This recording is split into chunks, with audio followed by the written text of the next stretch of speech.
Christ church అనే ఒక church ఉంది. ఆ చర్చికి బుధవారం సాయంత్రం ఈవినింగ్ బైబిల్ స్టడీ అని చెప్పారు. వెళ్ళేటప్పుడు ఏం చెప్పారో తెలుసా? అన్న 7:30కి వర్షిప్ స్టార్ట్ అయిద్దన్న, 7:20 కల్లా 7:25 కల్లా 90% చర్చి ఫుల్ అయిపోద్దన్న. నేను అడిగాను, తమ్ముడు 7:30 కంటే 7:25 కల్లా 90% అంటే అటెండెన్స్ ఉంటుందా? అన్న ఈరోజు బుధవారం కదా, మీరే చూదురుకొని రండి అని ఆక్లాండ్లో క్రైస్ట్ చర్చ్ అనే ఒక చర్చికి 7:25కి వెళ్ళానండి. 95% ప్రజలు ఆల్రెడీ వచ్చేసి ఉన్నారు. ఇప్పుడు మన చర్చిలు ఉన్నాయి. అద్భుతం తెలుసా? 9ంటికి ఆరాధన అనుకో, 12ంటికి క్లోజింగ్ అనుకో, భక్త మహాశయులు కొంతమంది 12ంటికి కూడా వస్తారు. ఇది పాస్టర్ గారు ఆశీర్వాదం ఇస్తారే అని ఆశీర్వాదం ఇచ్చేటప్పుడే ఒక భక్తుడు వచ్చాడట. మన ప్రాంతాల్లో కొన్ని స్థలాలలో కొన్ని మందిరాల్లో టైం సెన్స్ ఉండదు.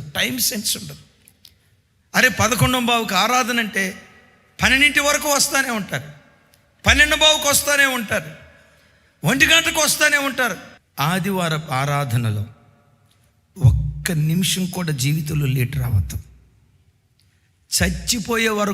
చనిపోయే వరకు కూడా పాత నిబంధనలో ఒక మాట రాసింది, దేవునికి ఎప్పుడైనా అర్పణ అర్పించేటప్పుడు నిండు విత్తనాలు, నిండు గింజను దేవునికి అర్పణ అర్పించాలట. విరిగిన గింజను దేవునికి అర్పణగా అర్పించకూడదు. 9ంటికి ఆరాధన, 11 వరకు 2 గంటలు. ఆ 2 గంటలు నిండుగా దేవుని సన్నిధిలో గడపటం అది దైవీకమైన క్రమం. 7:30కి వర్షిప్ స్టార్ట్ అయింది. అసలు చెప్పంటారా? కూర్చున్న ప్రజలు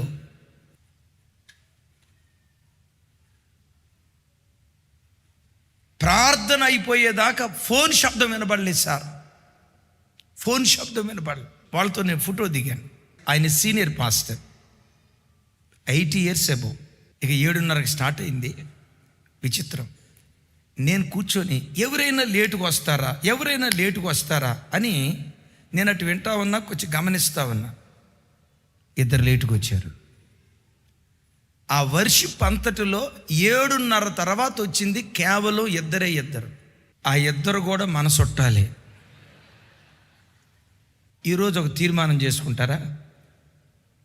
నేను చనిపోయే ఆ రోజు వరకు ఆదివారపు ఆరాధనకు సింగిల్ మినిట్, ఒక్క నిమిషం కూడా నేను ఆలస్యంగా రాను. ఆ దైవికమైన టైం సెన్స్ నేను పాటిస్తాను అని తీర్మానం చేసుకున్నాను.